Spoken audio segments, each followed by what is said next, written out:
Good morning everyone दोस्तों। आज है अक्टूबर 10 2023 और हम लोग करेंगे द हिंदू न्यूज़पेपर के एनालिसिस। मेरा नाम है सितेंद्र चौधरी और आज हम लोग कौन कौन से टॉपिक यहाँ पे करने वाले हैं।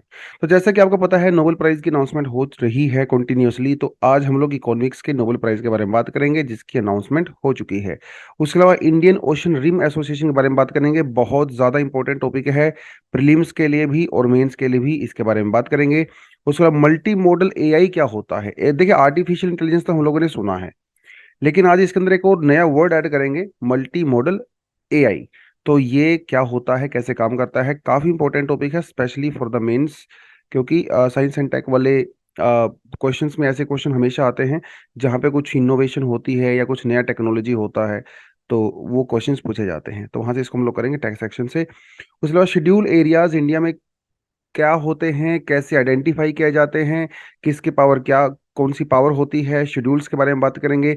ये भी टेक्स्ट सेक्शन दिया हुआ है। ये मुझे आज एडिटोरियल से काफ़ी ज़्यादा अच्छा लगा। आज का एडिटोरियल मुझे इतना खास लगा नहीं, वो टू स्टेट थ्योरी के बारे में दिया हुआ है जो कि इसराइल और पैलेस्टाइन के बारे में है, जो हम लोग ऑलरेडी डिस्कशन कर चुके हैं। तो इसलिए आज मैंने एडिटोरियल को इंक्लूड नहीं किया है। आज हम लोग दोनों टेक्स्ट सेक्शन को यहाँ पे करने वाले हैं। चलिए जी, सीधा बढ़ते हैं पहले टॉपिक पे। छोटा सा टॉपिक है इकोनॉमिक्स वाला। तो क्लाउडिया गोल्डिन, ठीक है, इनको 2023 का नोबेल प्राइज जो है इकोनॉमिक्स के अंदर मिल चुका है। इनकी रिसर्च क्या थी? इनकी रिसर्च थी जेंडर गैप के बारे में। देखिए, इनकी जो रिसर्च है ना, वो मोस्टली यूएस से बेस्ड है या फिर अमेरिका भी या फिर यूरोप बेस्ड है। इंडिया के ऊपर इनकी रिसर्च कितनी अप्लाई होती है इसके बारे में हमें कुछ पता नहीं है, हालांकि होती भी नहीं है क्योंकि सभी कंडीशन अलग अलग होती हैं। तो ज़्यादातर इन्होंने काम बेसिकली वहीं पे किया है 40-50 साल के लिए। तो इनका जो मेनली जो रिसर्च का मुद्दा है वो ये है कि एक जो बड़ी इंटरेस्टिंग फाइंडिंग इन्होंने बताई है, वो इन्होंने ये बताई है कि 1990s के दौर में अमेरिका में women labour force participation high था, लेकिन 2020 तक आते आते अमेरिका में लेबर फोर्स पार्टिसिपेशन जो वीमेन का है वो कम हो गया है। इसका मतलब वहां पे वीमेन कम काम करना शुरू कर दिया है। हालांकि इंडिया के बारे में इन्होंने कुछ भी नहीं बताया क्योंकि इनका रिसर्च फील्ड जो है वो इंडिया नहीं है। एक चीज इन्होंने यहाँ पे ये बताई कि वीमेन और मेन दोनों के बीच में जो अर्निंग का गैप है वो आज भी एग्जिस्ट करता है। अलग अलग कंट्री में अलग अलग तरीके से एग्जिस्ट करता है। अमेरिका में ऐसा कहा जाता है कि अगर एक मेल अगर $1 अर्न कर रहा है तो उसकी कंपैरिजन में जो फीमेल होती है वो 70 सेंट्स अर्न करती है। मतलब हर डॉलर के कंपैरिजन में 30 सेंट्स वो कम अर्न करती है, ऐसा कहा जाता है। हालांकि इसमें बहुत सारी वेरिएशंस होती हैं, अलग अलग इकोनॉमिस्ट अपनी अपनी बात बोलते हैं। जैसे एक आधी वेरिएशन अगर आपको मैं बताऊं, जैसे मान लो एक वीमेन जो है वो किसी कंपनी में है और उस कंपनी के अंदर वो एक हफ्ते में मान लो 40 आवर्स काम करती है, राइट। उसी कंपनी के अंदर एक मेल है, वो मेल भी सेम पोस्ट पे है और वो 40 आवर्स ही काम करता है। इस केस में दोनों को सेम सैलरी मिलती है। ये सेम सैलरी का मतलब ये होता है, देखिए एक सैलरी दो तीन तरह की होती है। एक सैलरी होती है जब कंपनी की बाय डिफॉल्ट एक सैलरी होती है, मतलब आप इस पोस्ट पे जाओगे तो आपको इतना पैसा मिलेगा, 50,000, 60,000, 70,000, वो फिक्स होता है, कोई भी हो जाए। एक दूसरी सैलरी होती है जो तब मिलती है आपको जब आपका इंटरव्यू होता है और आप वहां पे नेगोशिएशन करते हो। कोई बोलता है सर मुझे 70,000 सैलरी चाहिए, नेगोशिएशन करते हो। कोई कहता है मुझे 1 लाख रुपए सैलरी चाहिए, सेम पोस्ट होती है, सेम इंसान होता है। उसके ऊपर उनका जो है उनका एक्सपीरियंस जो होता है वो भी मैटर करता है, कितने साल का उनका एक्सपीरियंस है, उनकी बैकग्राउंड भी मैटर करती है, इंटरव्यू में कैसी परफॉर्मेंस उनकी रहती है, वो सब चीज़ें मैटर करती हैं। तब जाके जो है आपकी सैलरी डिसाइड होती है on the basis of negotiation. एक सैलरी जो है बाई डिफॉल्ट होती है। यहाँ पे ये सारे मैटर भी जो है होते हैं। कुछ साइकोलॉजिस्ट का ऐसा मानना है कि वीमेन इन जनरल थोड़ी सी जब नेगोशिएशन की बात आती है सैलरी में अग्रीएबल होती हैं, मतलब बहुत ज़्यादा नेगोशिएशन करती नहीं है उस सेंस में। तो शायद उसकी वजह से सैलरी कम हो गया होगा। एक तो वो बात है। दूसरी बात यहाँ पे ये है कि जब हम लोग बात करते हैं 40 आवर्स की, जैसे गवर्नमेंट ऑर्गेनाइजेशन की बात करें तो वहाँ पे तो सैलरी में कोई डिफरेंस होता नहीं है। एक सवाल यहाँ पे ये भी उठता है, कुछ इकोनॉमिस्ट का ये मानना है कि फीमेल, क्योंकि उनके पास दूसरी अपॉर्चुनिटीज भी होती हैं, उनके पास बच्चों की अपॉर्चुनिटीज भी होती हैं, ओल्ड एज अपॉर्चुनिटीज भी होती है, घर की दूसरी अपॉर्चुनिटीज भी होती हैं, और जैसे पीरियड्स वगैरह, तो थोड़े से हेल्थ इश्यूज भी कंपेरेटिवली रहते हैं। इनकी वजह से एक फीमेल हफ्ते में जो मेल अगर यहाँ पे 40 आवर्स दे रहा है, तो शायद वीमेन यहाँ पे 40 आवर्स ना दे के वो 35 से लेके 38 आवर्स तक देती है। सेम पोस्ट में है, दोनों सेम काम करते हैं, लेकिन फीमेल क्योंकि थोड़ा कम घंटे ऑफिस में स्पेंड करती है, मेल कंपेरेटिवली ज्यादा करता है, तो शायद इस वजह से भी सैलरी गैप हो सकता है। अभी इसके बारे में कोई एग्जैक्ट रिसर्च नहीं है, क्योंकि ये मैटर करता है अलग अलग कंट्रीज में, अलग अलग सिचुएशन में मैटर करता है। तो कुछ लोगों का ये भी मानना है कि शायद इसकी वजह से भी गैप हो सकता है। बाकी वो पैट्रियार्की की बात करें तो वो तो ऑफ कोर्स एग्जिस्ट करता ही है। अगर हम लोग एक सीलिंग की बात करें, ग्लास सीलिंग की बात करें, वो भी एग्जिस्ट करता है। सारी चीजें एग्जिस्ट करती हैं। कुछ कंपनीज ऐसी होती हैं, हो सकता है जहाँ पे जो सीनियर मैनेजमेंट होती है, वो अपनी कंपनी में जो फीमेल एम्प्लॉयज होते हैं उनको एक लेवल से ज़्यादा प्रमोशन देते ही नहीं है, जिसे हम लोग ग्लास सीलिंग कहते हैं। ये सब चीज़ें एग्जिस्ट करती हैं। तो इनका जो रिसर्च का बेसिकली जो टॉपिक है वो ज़्यादातर अमेरिका में ही रहा, और इन्होंने फिर घुमा फिरा के वही बात कही है कि भैया सैलरी का गैप है बीच में, वो सारी सारी चीज़ें जो है इन्होंने यहाँ पे कही हैं। ये she is the third woman to win the Nobel prize in the economics. तो अब तक 93 लोगों को मिल चुका है नोबेल प्राइज, एंड इसमें जो है 3 वीमेन है, उसमें गोल्डन जी का नाम आया है। उन्होंने पिछले 200 साल में जो वीमेन पार्टिसिपेशन है, खासकर अमेरिका यूरोप में, उसको उन्होंने स्टडी किया है। और उन्होंने कहा है कि भैया जो सैलरी का गैप है ये आज भी एग्जिस्ट करता है, और इसको शायद खत्म होने में अभी 100 ईयर्स के आसपास लग सकता है। 80 से 100 ईयर्स के बीच में लग सकता है, यूरोपियन कंट्रीज में स्पेशली। इंडियन कंट्रीज में जाएं तो, एशियन कंट्रीज में तो ये गैप जो है वो उससे भी ज़्यादा हो सकता है। तो डिपेंड करता है सिचुएशन कैसी है। तो ये थोड़ा सा आप यहाँ पे देख सकते हैं जो इनकी नोबेल प्राइज की अनाउंसमेंट हुई है। चलिए जी, एक बड़ा ही इंपॉर्टेंट टॉपिक है। देखिए, जब हम लोग बात करते हैं ऑर्गेनाइजेशंस की, ऑर्गेनाइजेशंस बहुत इंपॉर्टेंट होती हैं आपके लिए। खासकर ऐसी ऑर्गेनाइजेशन जिसमें इंडिया एक पार्टी होता है, वो बहुत इंपॉर्टेंट होती हैं। प्रीलिम्स में तो पूछा ही जाता है, मेंस में भी ये ऑर्गेनाइजेशंस बहुत इंपॉर्टेंट होती हैं, क्योंकि इनका सोशियो इकोनॉमिक, ज्योग्राफिकल और जियोपॉलिटिकल इम्पैक्ट बहुत ज़्यादा होता है। तो मेंस में भी यहाँ से सवाल पूछे जाते हैं। प्रीलिम्स में ज़्यादातर ऑर्गेनाइजेशन की कंपोजिशन के बारे में, मेंबर स्टेट्स के बारे में, उस तरह के सवाल ज़्यादातर पूछे जाते हैं, कब एस्टेब्लिश हुए थे, मतलब फैक्चुअल टाइप के क्वेश्चन पूछे जाते हैं। तो हम बात कर रहे हैं इंडियन ओशियन रिम एसोसिएशन की बात कर रहे हैं। इसके तो नाम में ही है इंडियन ओशन। इसका मतलब इसके अंदर वो कंट्री होंगी जो इंडियन ओशन को सराउंड करती हैं, टच करती हैं, राइट। इसका मतलब तो ये हुआ, आप यहाँ पे क्लियरली देख सकते हैं। तो ये वो कंट्री हैं जो इंडियन ओशन रिम एसोसिएशन का पार्ट है। आप यहाँ पे इनको देख सकते हो, नाम मैंने दिया हुआ है। टोटल 23 कंट्रीज आती हैं इसके अंदर। और 2020 में लेटेस्ट जो कंट्री यहाँ पे ऐड हुई है वो है आपकी फ्रांस। ठीक है। अब आप सोच रहे होंगे सर फ्रांस तो यूरोपियन कंट्री है, इसको हम लोगों ने कैसे ऐड कर दिया। फ्रांस की मेन लैंड यूरोप के अंदर है, लेकिन फ्रांस एक ऐसी कंट्री है जिसके सबसे ज्यादा ओवरसीज टेरिटरी हैं। मतलब छोटे छोटे आइलैंड आज भी वो कंट्रोल करता है, इंडियन ओशन में, पैसिफिक ओशन में, जगह जगह पे सबसे ज्यादा करता है। तो इसीलिए ये भी इंडियन ओशन को टच करता है according to their overseas territories. तो फ्रांस रिपब्लिक भी इसके अंदर अभी हम लोगों ने ऐड किया है। बाकी कंट्रीज का नाम देख सकते हो। मतलब ऐसा कोई भी सोवरेन नेशन जो कि इंडियन ओशन को टच करता है वो इसका पार्ट बन सकता है।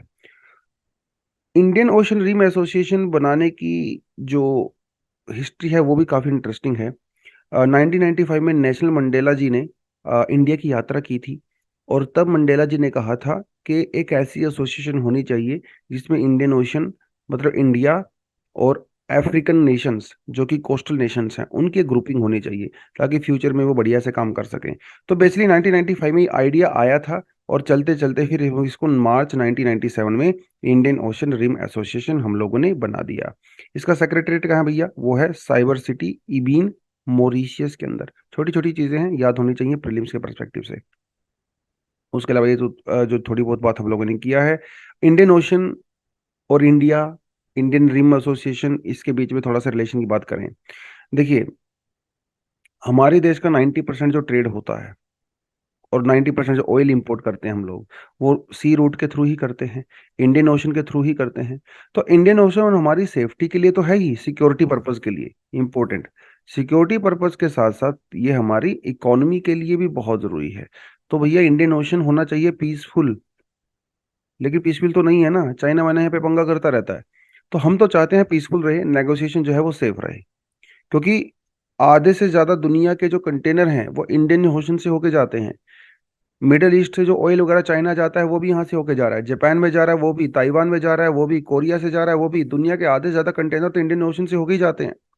Bulk cargo, 1/3 of the bulk cargo world का वो यहाँ से जाता है, मतलब बड़े बड़े जो शिप्स होते हैं। तो इसीलिए इंडियन ओशन काफी इंपॉर्टेंट है। और इंडियन ओशन रिम एसोसिएशन बहुत ज्यादा इंपॉर्टेंट हो गई है, स्पेशली तब चाइना इन साउथ चाइना सी के अंदर जो है वो पंगे कर लेता रहता है, और ज्यादा इंपॉर्टेंट हो गया है। राइट। इसके बारे में एक छोटी सी इंफॉर्मेशन आपको याद होनी चाहिए, जकार्ता अकॉर्ड। ये हम लोगों ने कुछ साल पहले किया था, जकार्ता कंकॉर्ड। ये क्या कहता है? कहता है sets out a vision for the revitalised and the sustainable regional architecture. मतलब कोई स्पेसिफिक इसने कुछ बोला नहीं है, वही जो नॉन ट्रेडिशनल इश्यूज होते हैं, जैसे इलीगल अनरिपोर्टेड जो फिशिंग होती है, ह्यूमन ट्रैफिकिंग रहती है, ड्रग ट्रैफिकिंग है, इलीगल माइग्रेशन है, पायरेसी है, उसको कंट्रोल करना है। ये तो नॉर्मल सी चीजें हैं। एग्जाम में आपसे सीधा सा पूछता है वो एग्जाम में question, Jakarta accord is related to which of the following incidents, ऐसे सवाल पूछता है, वो आपका पता होना चाहिए। It is related to tackling the issue of the illegal migration in the Indian Ocean. ऐसे सवाल पूछता है आपसे। कुछ और भी पूछ सकता है, आर्टिफिशियल इंटेलिजेंस का कुछ दे देगा आपको इधर उधर से घुमा फिरा के। कई बार क्या रहता है, हम लोग डिटेलिंग में ज्यादा चले जाते हैं लेकिन उसकी मेन चीज भूल जाते हैं, तो थोड़ा आपको याद रखना है। ठीक है जी। चलिए, मेंबर सिटी वगैरह यहाँ पे दिया हुआ है। अब बढ़ते हैं आज के टेक्स्ट सेक्शन पे, जो कि करता है बात मल्टी मॉडल आर्टिफिशियल इंटेलिजेंस की। देखिए, आर्टिफिशियल इंटेलिजेंस के बारे में हम लोग बहुत बात कर चुके हैं। इंटेलिजेंस का मतलब आप समझ ही गए होंगे आप। इंटेलिजेंस का मतलब क्या होता है? इंटेलिजेंस का मतलब ये होता है कि जैसे मान लो आपने कोई चीज देखी, आपने कोई चीज सुनी, आपने किसी चीज को टच किया, ठीक है, आपने उसको टेस्ट किया, ये सारे के सारे इनपुट आपकी बॉडी में आते हैं। हमारा ब्रेन उनको प्रोसेस करता है और एक गैस वर्क करता है, या उससे कंक्लूजन निकालता है कि अच्छा ऐसा हुआ होगा। है ना, सड़क के ऊपर एक्सीडेंट होता है, आपने गाड़ी वहां पे खड़ी हुई देखी, किसी आदमी को चोट लगी हुई है, किसी से आपने इन्फॉर्मेशन लिया, उन सारी इन्फॉर्मेशन को जब आपके ब्रेन में जाती है तो आप एक कंक्लूजन निकालते हो। This is your intelligence. और उन सारे इनपुट के बेसिस पे आप एक डिसीजन लेते हो। हर कोई आदमी अपने हिसाब से अलग डिसीजन लेता है। देखिए, आपके लिए एक इंसिडेंट का इनपुट अलग सेम है, मेरे लिए भी उसका इनपुट सेम है। इनपुट सेम होते हुए भी हमारा आउटपुट अलग अलग हो सकता है, क्योंकि सबके अंदर ब्रेन फंक्शनिंग थोड़ा सा डिफरेंट होती है, वो डिपेंड करता है बहुत सारी चीजों के ऊपर। तो that is intelligence. Artificial intelligence में यही काम कंप्यूटर्स करते हैं। बेसिकली हमारे ब्रेन को कॉपी करने की कोशिश की गई है आर्टिफिशियल इंटेलिजेंस के द्वारा। इसमें जो इनपुट दिया जाता है वो हमारे कंप्यूटर को दिया जाता है, एल्गोरिदम को दिया जाता है, बहुत सारे इनपुट। उन इनपुट के बेसिस पे वो अपना एक कंक्लूजन निकाल के डिसीजन देते हैं, आउटपुट देते हैं। That is called artificial intelligence. इसमें तो कुछ ज्यादा और कुछ है नहीं आर्टिफिशियल इंटेलिजेंस में, राइट। जैसे इसका एग्जांपल अगर हम लोग यहाँ पे दें, जैसे आप बैंक में जाते हो लोन लेने के लिए, तो बैंक में जैसे आप लोन लेने के लिए जाते हो तो आपके बहुत सारे पेपर्स, ठीक है, जमीन के पेपर, नौकरी के पेपर, यहाँ वहां से सैलरी एंड ऑल दैट, सारी चीजें जो है कंप्यूटर में डाल दी जाती हैं एक प्रोग्राम में। उन सारे प्रोग्राम को देखते हुए वो कंप्यूटर क्या करता है, आपकी प्रेजेंट सिचुएशन, आपकी पास्ट हिस्ट्री, ठीक है, आपकी जॉब्स के बारे में, गवर्नमेंट जो पॉलिसीज हैं, रूल्स एंड रेगुलेशंस हैं बैंकों वगैरह के, उन सबको ध्यान में रखते हुए वो एक कंक्लूजन में पहुंचता है कि आपको लोन दिया जाए कि ना दिया जाए। ये डिसीजन किसने लिया? ये एक कंप्यूटर ने लिया, एल्गोरिदम ने लिया। उस इंसान ने नहीं लिया, मैनेजर ने, उसने सिर्फ आपका डेटा उसके अंदर डाला है। That is the part of artificial intelligence. ठीक है। आर्टिफिशियल इंटेलिजेंस अभी बहुत एडवांस नहीं है। जैसे हम लोग बात करें, यहाँ पे चैट जीपीटी की बात करते हैं। चैट जीपीटी आर्टिफिशियल इंटेलिजेंस के ऊपर काम करता है। चैट जीपीटी क्या करता है? चैट जीपीटी को आप एक टेक्स्ट देते हो, जैसे आपने चैट जीपीटी को ये कहा दैट, आपने ये कहा उसको राइट अ शॉर्ट नोट, आपने चैट जीपीटी को कहा right A short note on Israel Hamas issue in 150 words. आपने ये बोला चैट जीपीटी को, आपने उसको ये इन्फॉर्मेशन जो दी है वो किस फॉर्म में दी है? टेक्स्ट की फॉर्म में दी है। आपके पास जब आउटपुट आएगा वो भी टेक्स्ट की फॉर्म में ही आएगा, 150 वर्ड्स। टेक्स्ट आपने दिया, टेक्स्ट आपको मिल गया। तो ये चैट जीपीटी क्या करेगा, वेबसाइट के ऊपर जितने भी आर्टिकल्स होंगे इस चीज के बारे में, उनको एकदम से पढ़ेगा विद इन सेकेंड्स, और आपको उसका आउटपुट दे देगा अपने अंडरस्टैंडिंग के हिसाब से। ठीक है। लेकिन इसके अंदर हम लोगों ने सिर्फ एक ही मॉडल का यूज किया है, वो है टेक्स्ट। मल्टी मॉडल एआई क्या कहता है? ये कहता है कि हम लोग एक साथ बहुत सारे मॉडल्स पे काम करेंगे। चैट जीपीटी क्या कर रहा है? वो सिर्फ टेक्स्ट के मॉडल पे काम कर रहा है। चैट जीपीटी वॉइस मॉडल पे काम नहीं कर रहा है। चैट जीपीटी जीपीटी जो है इमेज मॉडल पे काम नहीं कर रहा है। तो जो मल्टी मॉडल एआई होता है वो अलग अलग मॉडल्स पे काम करता है। मतलब वो आपसे जो इनपुट लेगा, उस इनपुट में आपसे वो इमेज भी लेगा, टेक्स्ट भी लेगा, अलग अलग फॉर्मेट ले सकता है, आपका वॉइस भी ले सकता है। उन सभी चीजों को कैलकुलेट करने के बाद आपको एक आउटपुट देगा। That is multi model. Video भी, टेक्स्ट भी, इमेज भी, वॉइस भी, स्पीच भी, सारा कुछ इनपुट लेने के बाद आपको आउटपुट देगा। तो इसका मतलब ये हुआ कि जो नॉर्मल एआई था चैट जीपीटी, ये उससे बहुत ज्यादा एडवांस होगा, क्योंकि इसके अंदर हम लोग इनपुट भी तो ज्यादा दे रहे हैं, तो आउटपुट भी उतना ही स्मार्ट आएगा। इसकी एक झलक जो है वो 2021 में नजर आई थी, डॉली करके। ये चैट जीपीटी का ही एक अलग एक आर्टिफिशियल इंटेलिजेंस की वेबसाइट है, डॉली। डॉली में क्या करते हैं, जैसे चैट जीपीटी टेक्स्ट क्रिएट करता है, उसी तरह से डॉली जो है इमेज क्रिएट करता है। ठीक है। अगर आप जैसे डॉली की वेबसाइट खोलेंगे और वहां पे लिखेंगे that a student preparing for UPSC, आपने मान लो ऐसा लिख दिया, आपने टेक्स्ट लिखा उसको, अब वो क्या करेगा, इस टेक्स्ट के बेसिस पे एक इमेज क्रिएट करेगा। और वही एक इमेज ऐसी होगी, उसमें स्टूडेंट बैठा होगा, वो यूपीएससी की तैयारी कर रहा होगा, उसके हाथ में लक्ष्मीकांत होगी, कुछ भी हो सकता है। This is a part of this multi modal AI. इसमें आपने उस अपने टेक्स्ट को इमेज में कन्वर्ट कर दिया। ठीक है। आप इमेज भी दे सकते हो। आपने एक इमेज अपलोड किया इंटरनेट के ऊपर, और आपने अपने सिस्टम को कहा कि इस इमेज के बेसिस पे मुझे एक अच्छी सी स्टोरी लिख के दो। जैसे एसएसबी वगैरह होता है, वहाँ पे ऐसा होता है ना।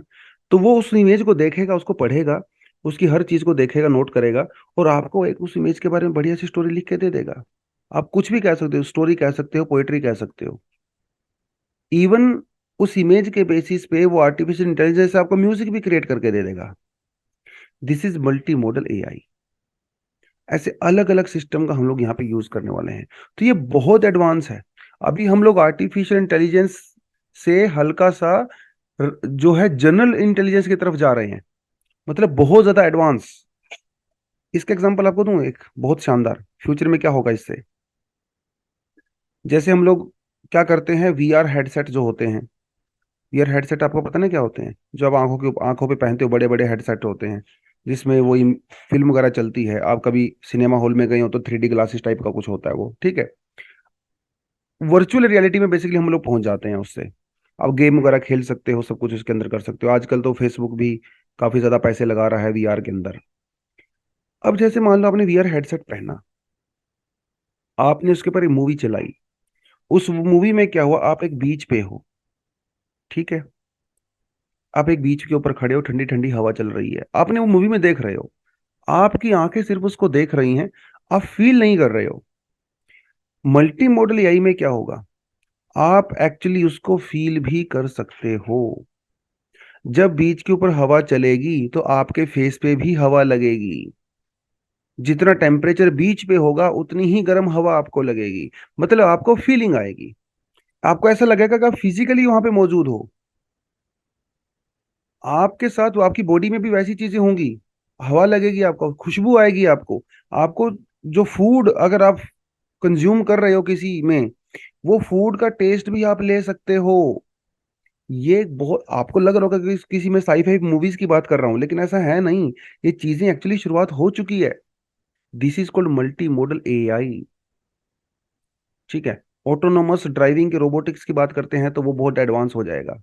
कुछ लोग ना मजाक उड़ाते हैं कि इंडिया में सेल्फ ड्राइविंग कारें जो है कामयाब नहीं है, लेकिन मल्टी मॉडल एआई से कामयाब हो सकता है, और होगा भी डेफिनेटली आने वाले समय में। तो भैया दुनिया बहुत एडवांस जा रही है। जैसे सीटी स्कैन्स वगैरह करते हैं, एमआरआई स्कैन्स वगैरह करते हैं, इनको प्रॉपर तरीके से एनालाइज कर सकते हैं हम लोग। जब सीटी स्कैन करते हैं तो हमारी बॉडी में हजारों इनपुट्स आते हैं एकदम से। अब डॉक्टर के लिए तो पॉसिबल नहीं है, कई बार एरर का चांस हो सकता है, लेकिन आर्टिफिशियल इंटेलिजेंस का यूज करके हम हर चीज को स्टडी कर सकते हैं और एक बेटर कंक्लूजन में पहुंच सकते हैं। बहुत सारे model, text text to speech, speech to text, speech to speech, text to text, वो सब हम लोग कर सकते हैं। जैसे मान लो टेक्स्ट टू टेक्स्ट का मतलब क्या होता है, जैसे आपने हिंदी में कुछ लिखा, आप उसको किसी भी लैंग्वेज में कन्वर्ट कर सकते हो। ऑलरेडी गूगल ट्रांसलेट ऐसा कर रहा है। स्पीच टू स्पीच कर सकते हो, आपने कोई चीज हिंदी में बोली और आपकी ही भाषा में, आपकी ही लैंग्वेज में, आपकी ही वॉइस में, वो पंजाबी में, इंग्लिश में, किसी भी भाषा में आप उसको कन्वर्ट कर सकते हो।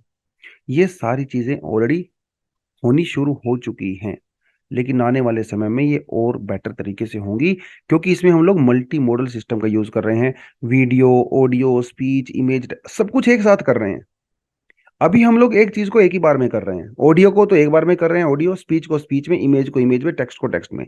थोड़ा सा करने लगे हम लोग, जैसे टेक्स्ट को इमेज में कर दिया, हाँ है ना, इमेज को जो है स्पीच में कर दिया, लेकिन आने वाले समय में सब कुछ एक साथ हो जाएगा, सब कुछ एक साथ होगा। That is multi model AI आई। एप्लीकेशन वगैरह आपको इसके बारे में याद रखनी है।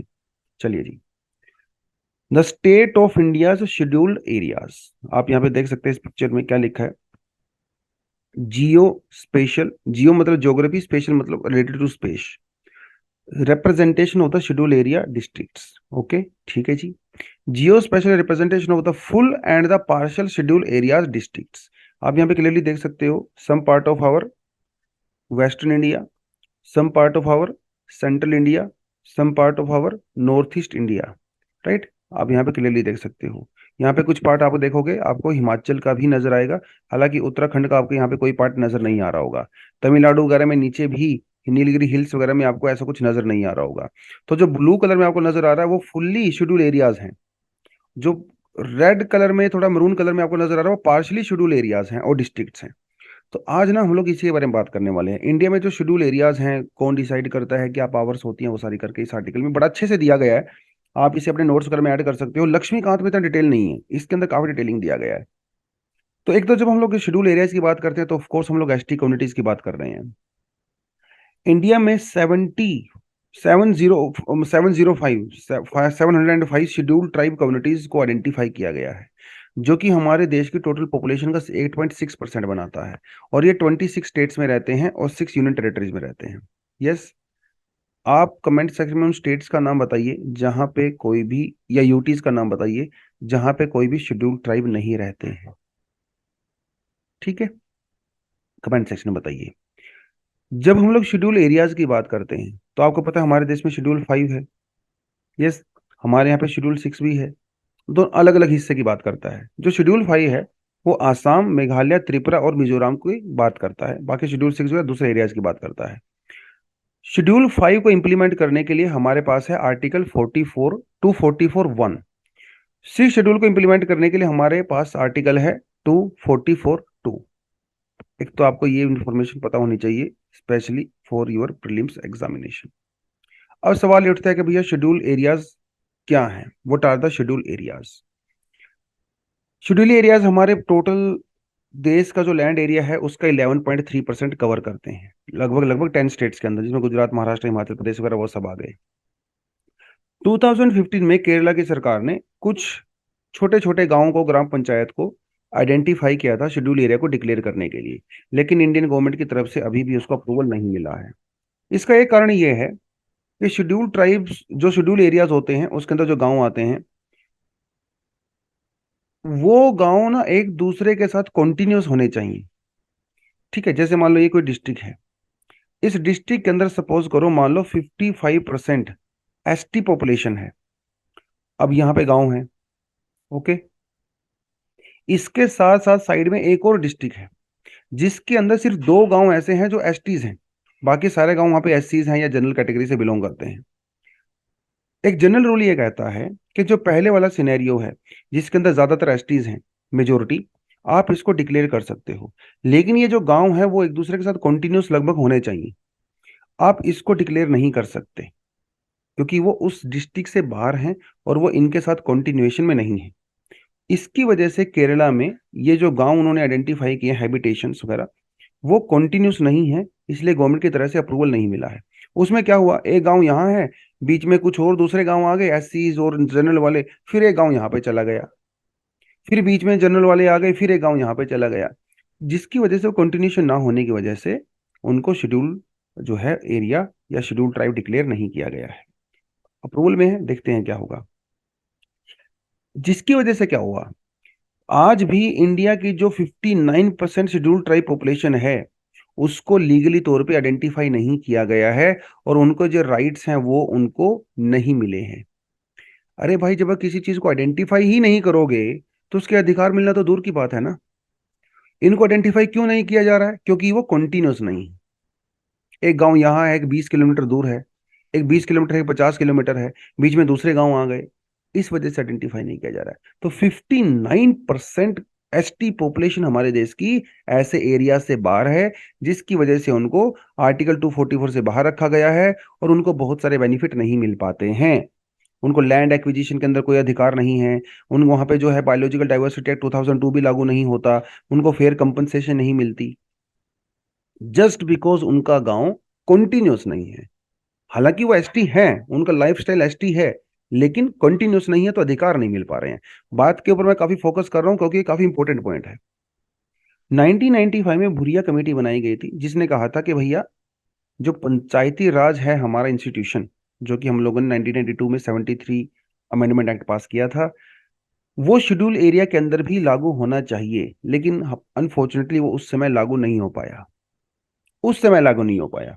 बाद में हम लोगों ने क्या किया, पीसा बनाया, PESA, panchayat extension to the schedule area. ये हम लोगों ने स्पेशली बनाया। 1992 में जो पंचायती राज एक्ट हम लोगों ने पास किया था, वो शेड्यूल एरियाज के अंदर इंप्लीमेंट नहीं हो रहा था। 2-3 साल तक लगातार डिमांड चली। फाइनली 1996 में पीसा बनाया गया, जिसमें पंचायती राज इंस्टीट्यूशंस के अधिकारों को शेड्यूल एरियाज के अंदर भी एंट्री मिल गई। तो आज शेड्यूल एरियाज में मोर और लेस इसको लागू किया जा रहा है। अब how are the schedule areas governed? क्योंकि शेड्यूल एरियाज काफी स्पेशल होते हैं, तो इनको कैसे गवर्न किया जाता है? President of India notifies India schedule areas. तो सिर्फ और सिर्फ प्रेसिडेंट के पास ही अधिकार है किसी भी एरिया को शेड्यूल एरिया डिक्लेयर करने के लिए। प्रेसिडेंट मतलब कैबिनेट या सेंट्रल गवर्नमेंट की मैं बात कर रहा हूँ। प्रेसिडेंट के सिग्नेचर होते हैं, तो इसलिए नाम में प्रेसिडेंट लिखा जाता है। मतलब ये मेरे सिग्नेचर है, प्रेसिडेंट के नहीं है, बट एनीवेज, ठीक है। States with the schedule areas need to constitute a tribal advisory council up to 20 ST members. अगर कोई स्टेट गवर्नमेंट चाहती है, जैसे केरला का प्रपोजल आया है कि हमारे स्टेट के अंदर किसी एरिया को शेड्यूल एरिया डिक्लेयर किया जाए, तो एक कमेटी बनाते हैं, tribal adviser committee.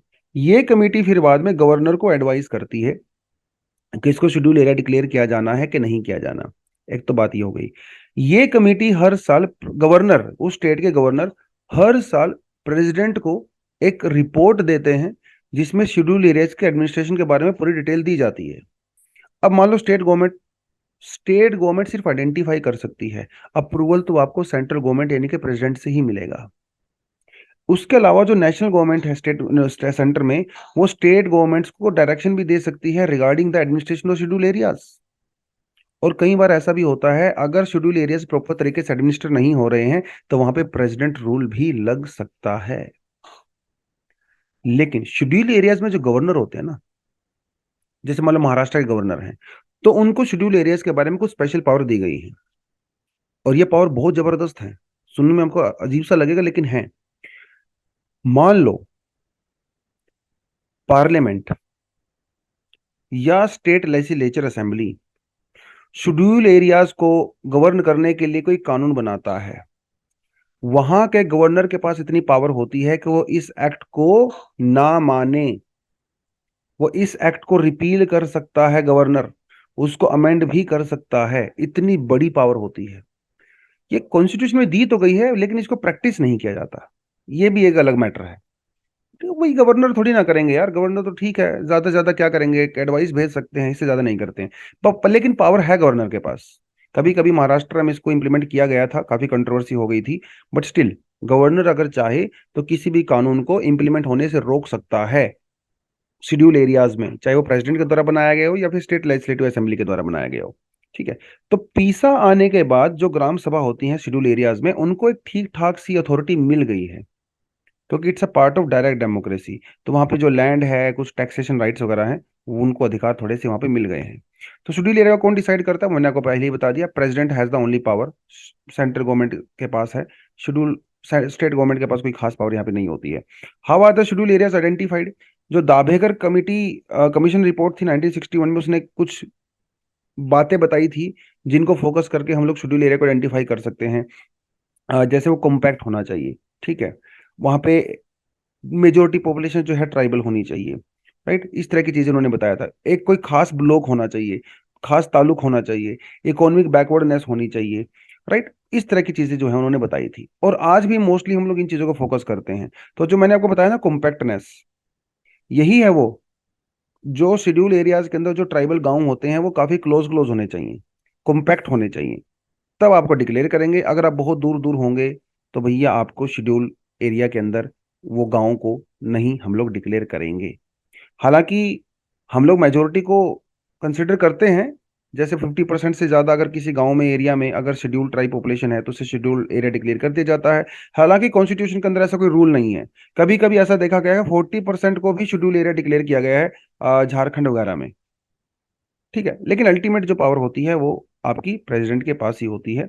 Bhutia committee ने फेस टू फेस कम्युनिटी को रिकॉग्नाइज करने की बात कही। कुछ ऐसे हेलमेट्स को, मतलब हेलमेट, हेमलेट का मतलब छोटे छोटे जो गांव होते हैं या ग्रुप ऑफ हेमलेट्स होते हैं, छोटे छोटे गांव का ग्रुप होता है, ठीक है, उनको भी कहा है कि वो भी शेड्यूल एरियाज के अंदर डिक्लेयर किए जा सकते हैं। लेकिन इसको हम लोग ज्यादा रिकमेंड करते नहीं हैं। ज्यादातर हम लोग जो धेबर धेबर जो कमीशन की रिपोर्ट है उसको ही करते हैं। How are the schedule areas identified? जैसे मैंने आपको बता ही दिया, पीसा पीसा के अंदर गांव की डेफिनेशन दी गई है। और इसी डेफिनेशन को हम लोग पूरे इंडिया में यूज करते हैं, चाहे फॉरेस्ट राइट्स एक्ट भी क्यों ना हो, पंचायती राज क्यों ना हो, ठीक है। गांव क्या होता है? गांव as ordinary consisting of the habitation of a group of habitations or a hamlet or a group of a hamlets comprising a community and managing its affair in accordance with the traditions of the customs. ये होता है गांव। यानी कि एक ऐसा छोटा सा घरों का ग्रुप, छोटे हेमलेट्स, हेमलेट का ग्रुप भी हो सकता है, जहां पे कुछ लोग रहते हैं और वो लोग अपने अफेयर्स को मैनेज करते हैं according to their traditions and their customs. उसे हम वो लोग कहते हैं गांव कहते हैं। और इलेक्शन कमीशन की जो इलेक्टोरल रोल होता है, लिस्ट होती है, उसके अंदर जो नाम होते हैं वो लोग भी उस ग्राम पंचायत के अंदर होने चाहिए। That is the meaning of gram panchayat, that's the meaning of village according to PESA, जो पूरे इंडिया में यूज किया जाता है। बट इसके अंदर हम लोगों ने थोड़ा अमेंडमेंट भी किया। अमेंडमेंट हम लोगों ने इसके अंदर ये किया कि सिर्फ भैया गांव ही नहीं, गांव के आसपास जो जंगल होता है, ठीक है, जो कम्युनिटी फॉरेस्ट होता है, वो भी हम लोग विलेज के अंदर ही इंक्लूड करते हैं। और ये प्रपोजल विलेज वाले खुद देते हैं कि भैया जो फॉरेस्ट है उसको भी इंक्लूड करिए, ठीक है। तो गांव मतलब सिर्फ वही नहीं जहाँ पे लोग रहते हैं, गांव मतलब उसका जो जंगल है, आसपास की जो लैंड है, उसे भी हम लोग गांव कहते हैं। तो इस तरह से इसको आइडेंटिफाई किया जाता है, ठीक है। आई होप कुछ डाउट आपके यहाँ पे क्लियर होंगे, लेकिन आप इस कंटेंट को एक दो बार पढ़ लो तो बहुत क्लैरिटी हो जाएगी। लक्ष्मीकांत के अंदर भी उतना बहुत अच्छे से नहीं दिया गया है हर चीज के बारे में, तो यहाँ पे क्वेश्चनर की फॉर्म में था तो और बेटर तरीके से आई थिंक आपको समझ में आया होगा। उसके अलावा कुछ एडिशनल आर्टिकल हैं, आप हमेशा ही इनको पढ़ सकते हो, ठीक है। आज मैंने एडिटोरियल इंक्लूड नहीं किया क्योंकि ये पीसा वाला जो है शेड्यूल एरिया वाला मुझे थोड़ा बेटर लगा। तो दोस्तों आज के लिए इतना ही है। Thank you very much, all the best, जय हिंद, जय जवान, जय किसान।